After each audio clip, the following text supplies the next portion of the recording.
Hello, welcome to the American Business Podcast. I'm Kevin Deveji, your host. Today, I'm welcoming you to episode 65. And today's number is 252. That is $252 billion corporate AI investment going into the AI as an investment, private equity, and other investments in the financial markets in 2024. The American Business Podcast is the voice of American business. And one of the popular subjects is AI.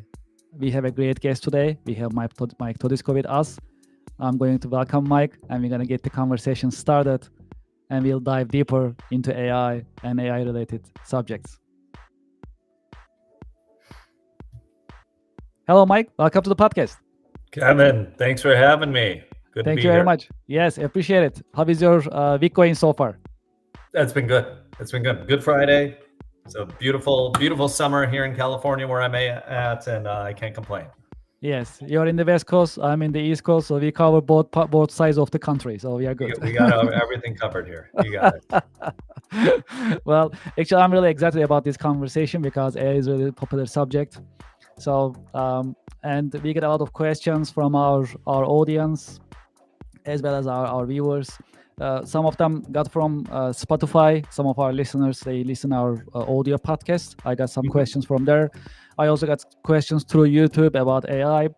And some of them really important subjects. Some of them, we need to have special episode for the podcast alone. Like we need to have a couple of hours to address some of those questions that might be that big. No doubt. Yeah. But I think we can start, small today. So I'm ask you some questions, and then we can expand it from there if that's okay. Let's do that. That sounds great. I appreciate it. So let's get started. As a start, briefly, would you please introduce yourself to our audience and to our listeners? Hi, everybody. I'm Mike Tedesco. I'm a father. As a starter, my background, I started my career in finance way back in the day. I moved into technology, was an entrepreneur, was at PayPal for over 11 years in product and eventually running innovation globally for PayPal. And for the last 3 years, I've been writing and teaching and working with companies in the world of AI. And I'm at San Diego State University in their AI Center. Can you please tell us about your career path a little bit? How did your own career path unfold? Were there any unexpected turns? And my career path, look, I never in a million years thought I'd be doing what I was doing now. I started off in finance. And so I was literally doing accounting and stuff like that back in the day. I was always interested in technology. I always like to tell people I had a robotic lawnmower 22 years ago and stuff. And I would always just fiddle with stuff and try and get it to work and all that. And so I was always very optimistic about technology and loved playing with it and understanding it.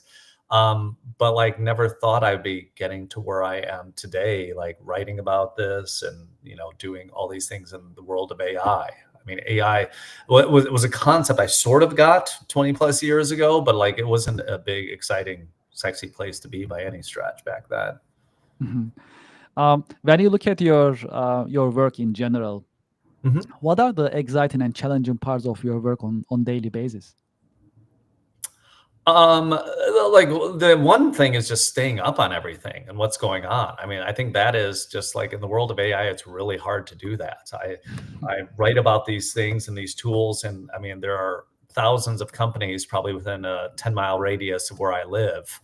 They're working on such amazing things, and I just can't keep track of all of them. So that is probably the hardest thing. I would never suggest for anybody else to try and do that. Just find the real problem that you need in your life and kind of solve those, and let me worry about trying to figure out everything that's going on in the world of AI. Yes, that's really, really exciting. Well, so from your point of view, what is the state of AI and how AI is impacting and will be impacting? I think I can chat with you in terms of the features, in terms of some predictions as well. What do you see coming up in terms of AI impacting businesses today and in the future?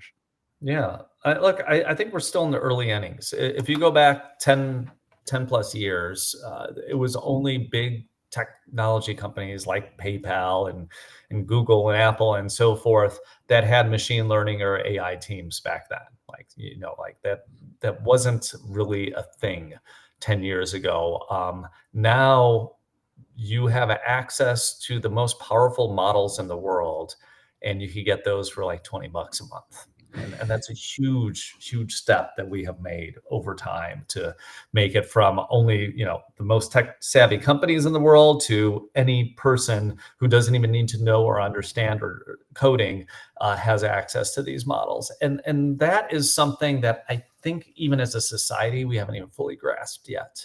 Um, it's I think it gives such an advantage to small businesses, to entrepreneurs who can kind of reinvent their business and look at things and do this in a different way and have access to these tools that would have been just unfathomable to have in the past.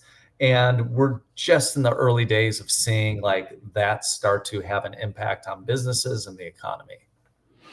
Well, this is a bonus question. We didn't actually plan for this question, but just came to me right now.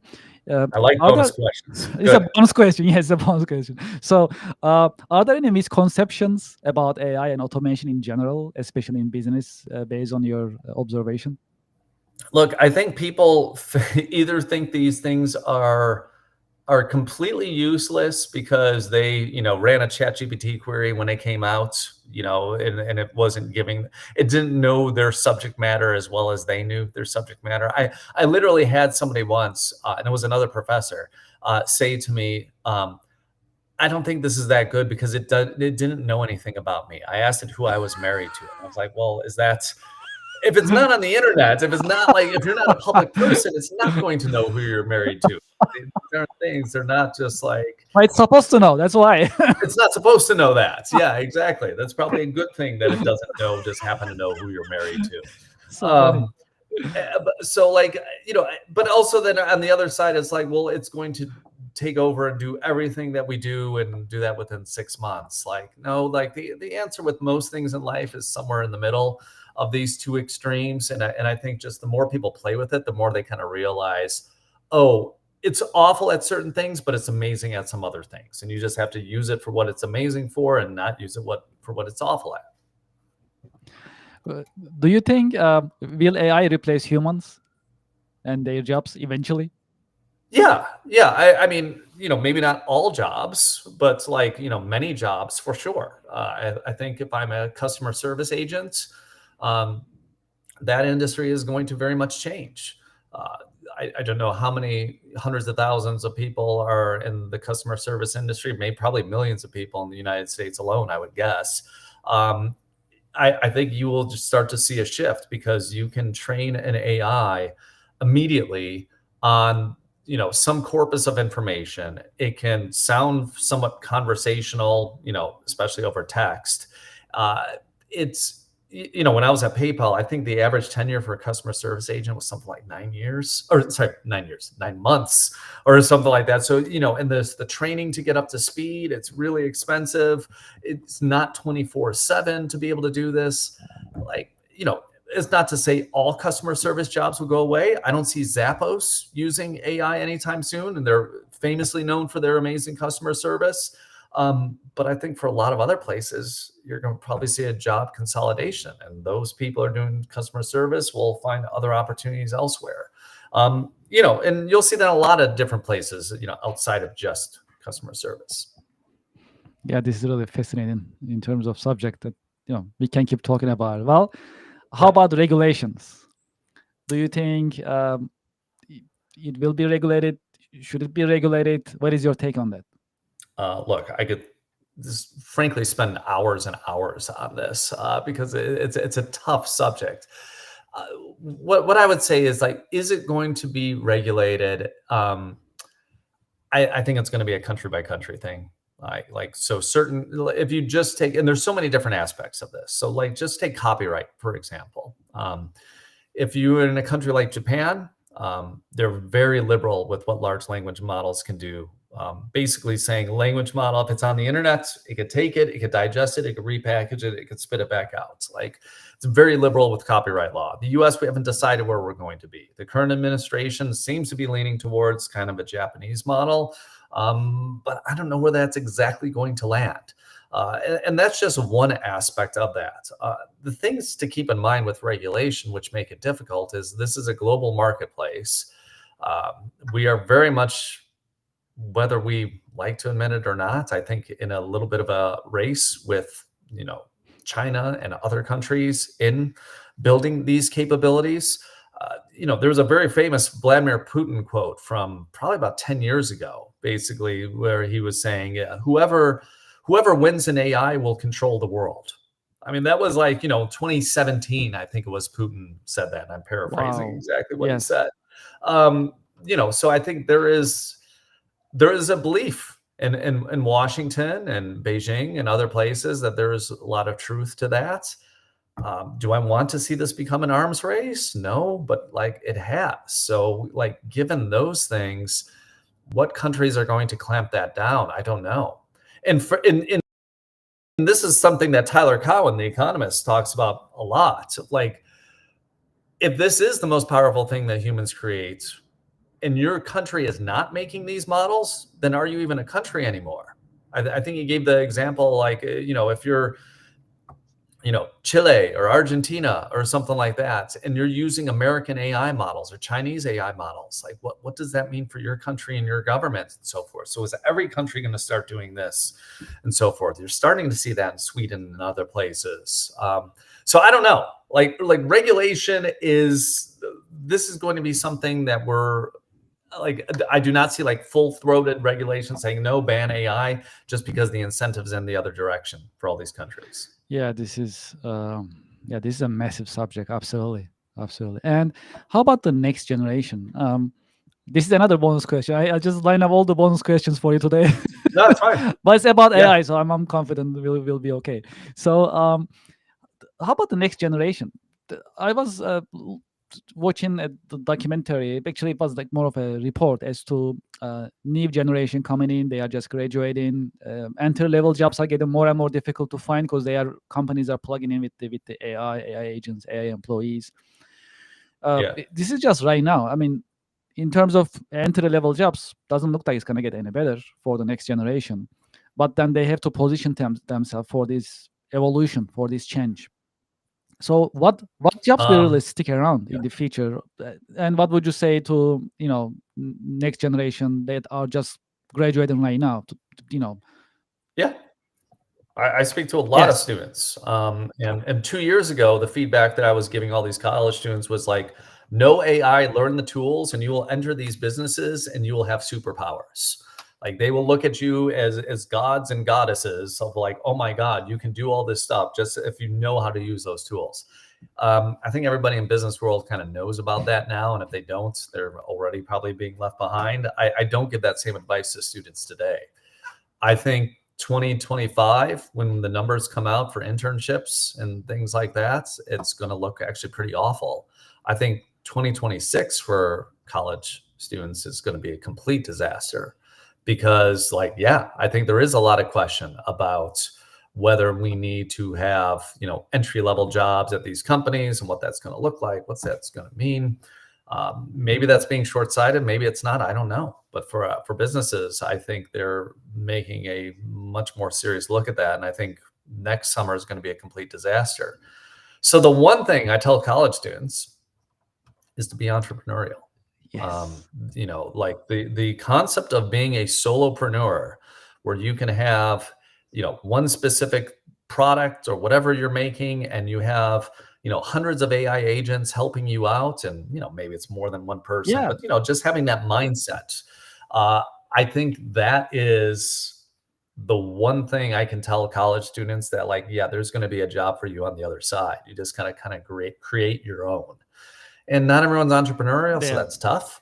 But I think everyone has it within them to do that. And for those who are at all inclined to that world, I say, absolutely, this is an amazing time to be an entrepreneur. Absolutely. When I was listening to it, I was like, why don't they just start their own business? And then you just said it. It was amazing.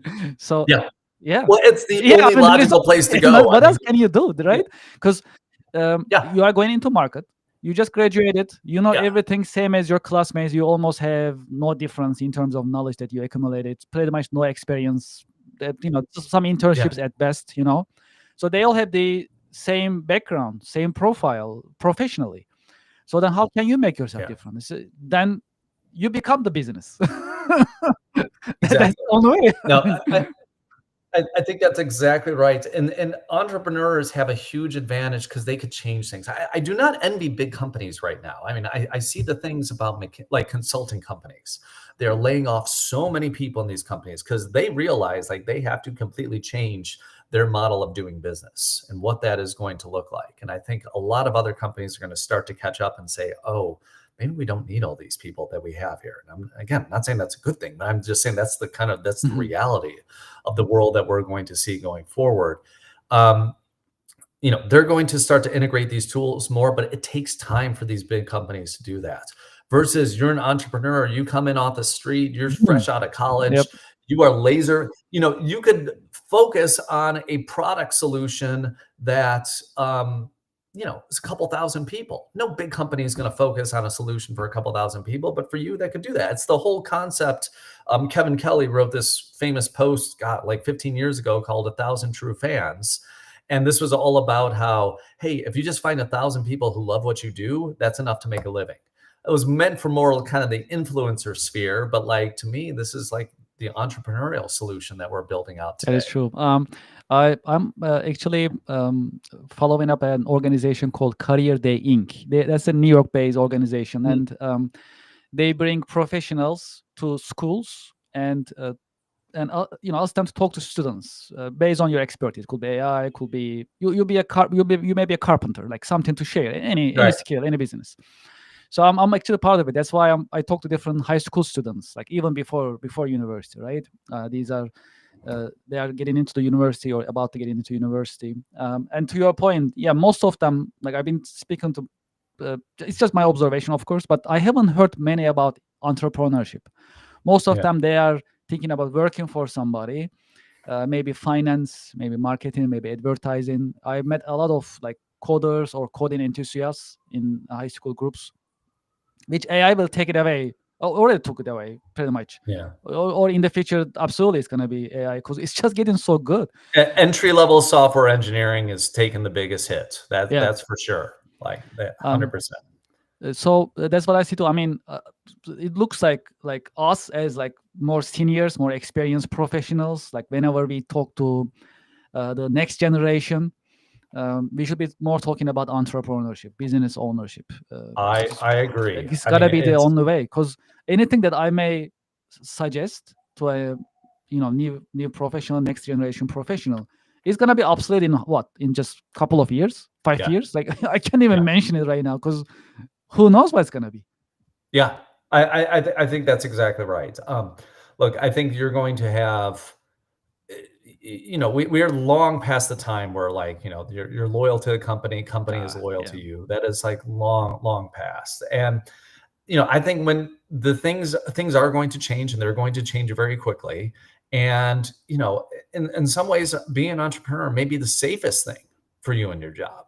I think people always look at it as being risky, but I would almost encourage people to kind of take in the opposite view of like, well, working for a corporation might be really risky for you to potentially do versus to have your own business, to be able to have your own customer base and do all these things and so forth. Like, nothing in life is completely risk free, but I hope that mindset at least starts to shift to be like, oh, that's a crazy thing to do to be an entrepreneur versus like, oh, that maybe is actually like makes more economic sense for my career to do that. Yeah, it's gonna be there's gonna be out of change. Yeah. And yeah, so I had some manufacturers before, manufacturing executives in the podcast before. We talk about it as well, whether AI will take over or AI powered robots will take over. And some of them are really into robotics, these Yeah. executives, so they really follow. So I mean, looks like this robotic part, like just robots will just perform what the AI powered software will just tell them. It looks like it's going to be the last step in terms of evolution. What do you think in that sense? Last step in terms of evolution, like human evolution, is In like terms the of like really like practically getting into the business all the way. oh, getting into business. Yeah, Yes. look, I mean, I've seen all the demos from Figure and of Optimus at Tesla and all these companies. I was at GTC from Nvidia. It's their conference that they have out in San Jose, and I couldn't tell you how many people had humanoid or versions of humanoid robots that were there. Most of them, when you get to actually play with them, like, okay, they're not, they got a little bit of work to go with some of these things, but like, are we going to get there? Yeah, probably. Um, I think there's certain things that it's frankly still going to be more economical for humans to do. Um, do I see maybe at some point 5 to 10 years from now, where at least the wealthy start to have like a robot butler in their house or whatever you want to say that's going to do the dishes or whatever, and it's going to cost them $50,000 to put in. And yeah, maybe we'll start to see that. I could see that. Like, we will get there. I mean, we will have this Jetsons like future with robots and so forth, where they're going to be doing that work. I think the funny thing is that's kind of in the 2010s, that's what we were thinking was going to be the future. I mean, OpenAI had a robotics team like very early on when they were starting, because like that was kind of the common sense Mm, of like, oh, this is all going to be for robots. they And envisioned boy, that. if you're Yes. working at McDonald's Mm. or Burger King, your job is going away because robots are going to replace it. And then all of a sudden it was like, oh, it's the engineers and designers. And that's what kind of we uncovered with language models. Wow, that's amazing. That's amazing. Um, well, I have one more bonus question, and then I'm gonna continue our flow. So, Sure. what is gonna be in the then at the end? What's gonna be? So assuming like 15 years later, 20 Yeah. years later, right? So then robots, AI-powered robots, will be much more mature. They're gonna get into the life of business in practice. Yeah. The software will run many things in terms of customer service, accounting, marketing. Um, what are we going to be doing as humans, and how the life will be? What Yeah. do you think? Like, I know nobody knows, but what is Yeah. your prediction? Let's just Yeah, say. I mean, I'll say very clearly, I'm not smart enough to answer. I love science fiction. Like last summer, I actually spent the whole summer writing about AI movies and like just kind of going through all the AI cinema to just kind of see and and write about it and understand like what are these predictions of the future? How can we get closer to that? Like what's the good, what's the bad that we can take away from this? Like 15 years in the future, my God, Kevin, that's a lifetime from now. We're going to be able to accomplish so much. What I hope for is that I do hope we're working less. I mean, if you look at the trend over the last 100 years, we work a lot less today than we used to work. I mean, everybody's like, "Oh, we're so busy." To like, no, we actually work a lot less than what we used to, like broadly as a society. And this is true in pretty much country by country. You will see that. 4-day work week, 3-day work week, whatever it might be. Like, I think that is something to actually strive for. I think to have more hobbies and free times and being able to, look at all these other things that frankly, the rich and wealthy used to do, like, going back to ancient Greece and Rome and so forth and so forth. Like, we need to not only take this wealth that can be created through automation and productivity gains that would come with it, and we need to find a way to really use this instead of just buying more stuff. I just always bring the example up of John Maynard Keynes. Back in the 1930s, he was a liberal economist, and he kind of predicted for the next 100 years that productivity was going to go like this. And it's amazing. He predicted it to a T. He also predicted, I think people would be working like 10 hours because he never thought that we would want to buy so much more crap like we have today. He just kind of figured like, oh, in the 1930s, we're going to just, you'll kind of do that. Yeah, you'll have some more stuff, but people will choose time off and leisure and all this other kind of stuff. I I just hope as a society we actually do choose more of that, and that it's not that we just need to have even bigger houses, even more of this, even fancier this and whatever. Like we can actually make a choice, as a conscious choice to say, hey, let's choose more leisure. Let's choose more of these other things that are all part of the human experience that we should celebrate. Yeah, one of our episodes we talk about actually Bill Newman came. He's a lawyer, and we talk Mhm. about law practices. And one of the questions was, will AI will take over the law practice? Can be a lawyer, can be a judge, can be many different things. And that conversation got a lot of views, a lot in on YouTube. So that's how we figured the AI actually was a popular subject in our community. And I was having this conversation, and then AI can also make podcasts when the time comes. I was Yeah. saying, like, just as long as they pay for the royalty, I don't have, I have no problem with that. Then even the entertainment will be just completely AI based, AI powered in the future. Yeah. That's how it looks like. Look, and I think there's going to be two forms of entertainment back then. So I actually did. There's a podcast called Slate Money, and folks, listen. I wrote about this about a month ago. I actually did a podcast version for the hosts. I emailed them and said, "Hey, you were talking about this. It'd be fun. Let me make an episode for you." And I did that, and I had them, and I literally did it. And the crazy thing is, like, you can actually clone somebody's voice with as little as like 10 seconds of audio. So like I was kind of using open source tools to do this, and they actually released it and kind of commented on it and so forth. Here's the thing. I think we're going to have two different types of entertainment in the future. One is going to be highly customized, just what you were talking about there, Kevin. Like, this is kind of, for me, it's audio podcast. Kevin, maybe it's your voice, maybe it's George Clooney's voice, maybe it's whoever's voice. Like, it's taking all of those things that are personal to me and giving me something just for me. But I do think we're Mm. still going to have mass entertainment. I just went the other weekend to see Superman in a movie theater, and you know what? It was awesome. Like, it was awesome to have people in there and all this other kind of stuff, and everyone was sharing the exact same experience. Um, Even today, if you think about it, your Twitter feed or TikTok feed or whatever is completely different than mine. Completely different. Yes, the content, like, so it's going to be just the next step in the future where it's going to actually be customized content as well, and a customized feed. We already have customized feeds today, but still, like, people are still going to go see a Chris Nolan movie. People are still going to have these communal experiences. It's just going to kind of be those two things are fighting for our time. Well, yes. Well, thank you for these insights. It's really exciting. Well, I can keep going, but I'm going to go back to our flow. So, would you please tell us about your mentors and role models who help you shape your uh, current career? Wow. Yeah. The mentor who had the biggest impact on me was actually before I joined PayPal. I was at a paper manufacturer, like literally like Dunder Mifflin style paper company, and I was doing work there, and the head of technology there was just somebody I just so admired.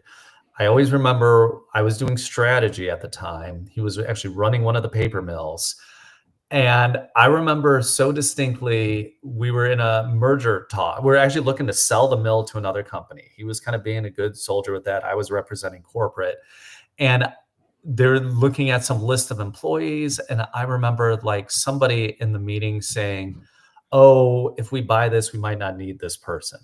And I just remember how Mike was his name as well, how he responded to that. Like, he almost blew up the entire thing because he was so damn loyal to the people that worked for him. He was like this is and like he couldn't and he shouldn't have been doing this. Like that was not like his role, but like he didn't care. Like he was just doing the right thing for his people with that. And I was like the corporate guy, so I was probably supposed to be stopping him, but I had so much damn respect for the guy that I was like, this is amazing. I love watching this. And like they were kind of like, okay, well, clearly this is an important person, like whatever. They backed off of that. Um, that was something that always stood with me. And even like after I left the paper company, started some stuff. He left as well. We started a business together for some time. Like immense respect for that man, and just frankly, how to just passionately just look for what's best for your employees, even potentially at your own career's stake. Amazing. Well, interestingly, actually, I work in paper industry too myself. So Really? yes, I thought I was the only one who got into technology after paper. So now I know second person. So it's really cool. Wow. Yeah, yeah, yeah. Yeah, I mean, I was at I Mead, know if any you know type of that, Mead paper. West You name Vaco, it. and Yeah, like that was yeah. I back in mean, the day. Yeah. yeah. So yeah, I know any type of paper, like the craft paper, the packaging paper, fine printing Yeah. paper, newsprint paper. So I marketed it, I sold it. I know the manufacturing process from beginning to end. So I'm Ye I'm a really Yeah. hardcore paper. If you wanted paper. high glossy, for Yeah, annual non-glossy, paper for all the annual reports and stuff, that's what we were selling back then. Now yes. nobody was buying that stuff, but yeah. So those glossy paper was they were really popular during the magazine years. I mean, we still have magazines, but Yes. not that many anymore, right? So the experience, like you just basically, just shape page, you turn the pages, the experience. You gotta Yes. feel the paper. That is the Yes. experience too, part of the reader's experience. Back in the time, I mean, it's changing now, but Well, then it's funny, yeah, and the one thing I still do old school is, like, I read books. I love to read physical books. I don't own a Kindle or anything like that. I read yes, probably 40 books a year or so, and I love a physical book on paper to this day. I don't think I will never change from that. yes. And fun fact, the consumption of paper is increasing. So it's very interesting. It is because the reading paper, the newspaper, printing paper, the magazine paper, or coded paper, glossy paper, as you mentioned earlier, the Yeah, consumption is going down. They close down many of the news printing paper mills. They turn them into packaging paper mills. yeah, And now, because of the packaging, because we buy too many things, to your point yeah. earlier, Amazon puts one thing in a huge exactly. box that's good Everything for is the in paper yes, companies. Yeah. yes. So yeah, everything is in boxes, and then everything is shipped in the boxes. So Yeah, the consumption of packaging paper is like off the roof.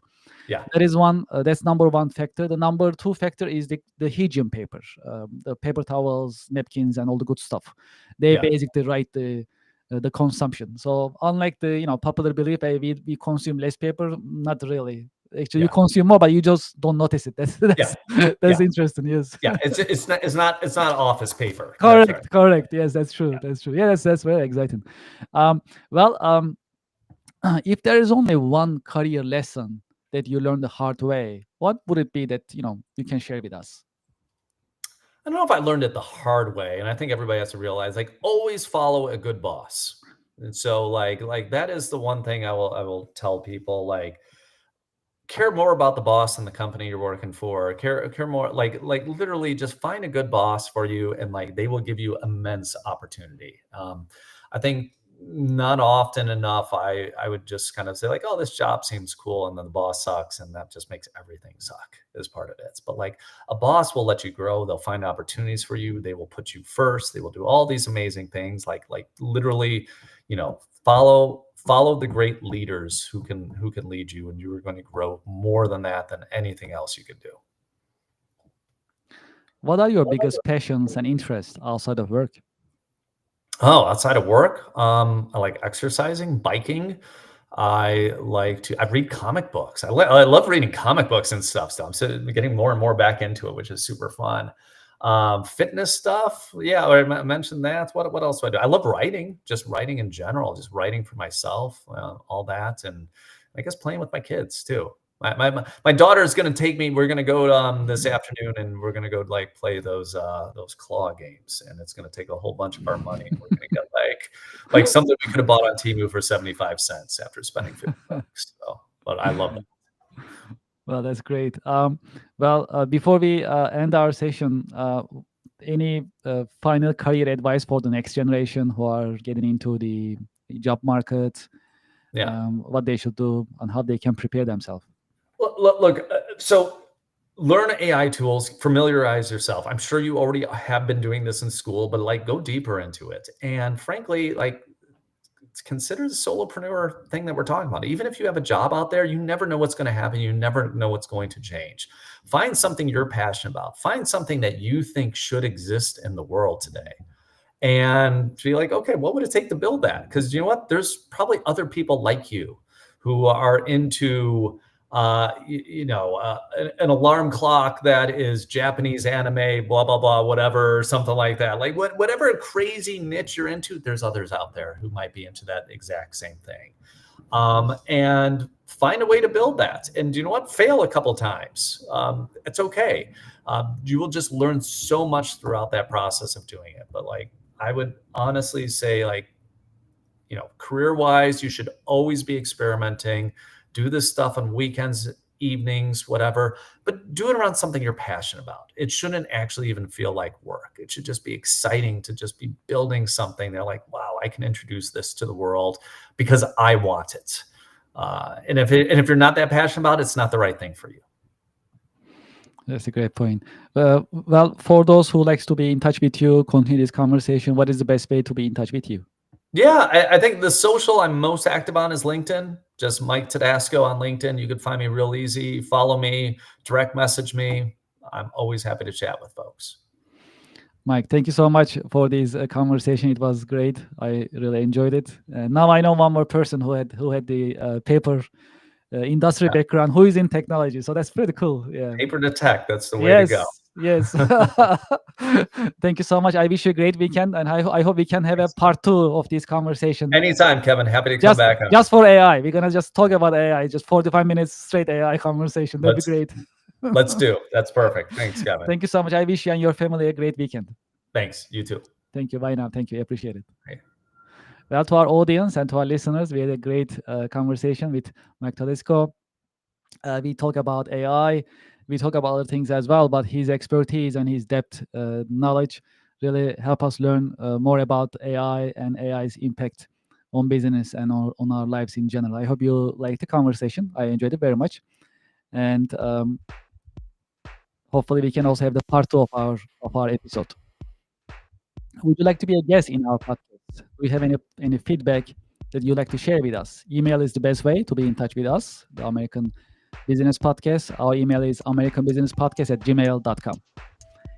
We also welcome advertisers and sponsors to introduce your business, your brands for brand launches, product placement. You can also be in touch with us via email, americanbusinesspodcast@gmail.com. I also invite you to our website, americanpodcast.tv. You'll learn about our podcast, American Business Podcast. You'll learn about the team, as well as we have the schedule, who will be our guest, what type of subjects we will be covering.